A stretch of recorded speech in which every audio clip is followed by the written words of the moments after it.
அண்மை செய்தி. தமிழகத்தில் போதைப் பொருளை கட்டுப்படுத்தும் காவல்துறையினரின் நடவடிக்கைகளை மேற்பார்வையிட குழு அமைக்க மத்திய மாநில அரசுகளுக்கு சென்னை உயர்நீதிமன்றம் உத்தரவு பிறப்பித்திருக்கிறது. விவரங்களை செய்தியாளர் மதியழகன் வழங்க கேட்கலாம். மதியழகன், வணக்கம். இந்த வழக்கின் பின்னணி என்ன? சென்னையில் பெரும்பாக்கம், துறைப்பாக்கம் உள்ளிட்ட இடங்களில் அடிப்படை வசதிகள் ஏற்படுத்தக்கூடிய வழக்கு நீதிபதிகள் பி கிருஷ்ணகுமார், பி பாலாஜி அமர்வில் விசாரணைக்கு வந்தது. அப்பொழுது தமிழக டிஜிபி சங்கர் ஜிவால் தரப்பில் தாக்கல் செய்யப்பட்ட மனுவில் பள்ளி கல்லூரி மாணவர்களிடையே போதைப் பொருளுக்கு எதிராக விழிப்புணர்வை ஏற்படுத்த எடுக்க வரும் நடவடிக்கைகளையும் போதையில்லா தமிழ்நாடு என்ற இணையதளம் சார்ந்த செயலி துவங்குவது குறித்தும் விளக்கப்பட்டிருந்தது.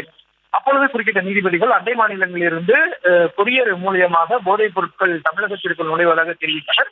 மேலும் மாவட்டம் மற்றும் தாலுகா அளவில் போதைப் பொருட்கள் சாதாரணமாக கிடைப்பதாகவும் இதனை கட்டுப்படுத்த மக்களிடையே விழிப்புணர்வு ஏற்படுத்த சட்டப்பணிகள் ஆணையக்குழுவிற்கு உத்தரவிட்டனர். மேலும் பள்ளி மற்றும் கல்லூரிகளிலிருந்து 100 மீட்டர்களுக்குள் தின்பண்டங்கள் விற்கக்கூடிய கடைகளோ அல்லது ஸ்டேஷனரி கடைகளோ தவிர வேறு எந்த கடைகளும் அமைக்கக்கூடாது எனவும், போதைப் பொருளை கட்டுப்படுத்துவதில் காவல்துறையினரின் நடவடிக்கைகளை மேற்பார்வையிட போதைப் பொருள் தடுப்பு அதிகாரி ஒருவரையும், சிபிஐ அதிகாரி ஒருவரையும், அரசு அதிகாரிகள் அடங்கிய சிறப்பு கண்காணிப்பு குழுவை அமைக்க மத்திய மாநில அரசுகளுக்கு நீதிபதிகள் உத்தரவிட்டனர். மேலும் சிறப்பு கண்காணிப்பு குழுவில் இடம்பெறவுள்ள அதிகாரிகளின் விவரங்களை சீலிட்ட கவரில் தாக்கல் செய்ய மத்திய மாநில அரசுகளுக்கு உத்தரவிட்ட நீதிபதிகள் விசாரணையை நவம்பர் 21ஆம் தேதிக்கு ஒத்திவைத்தனர்.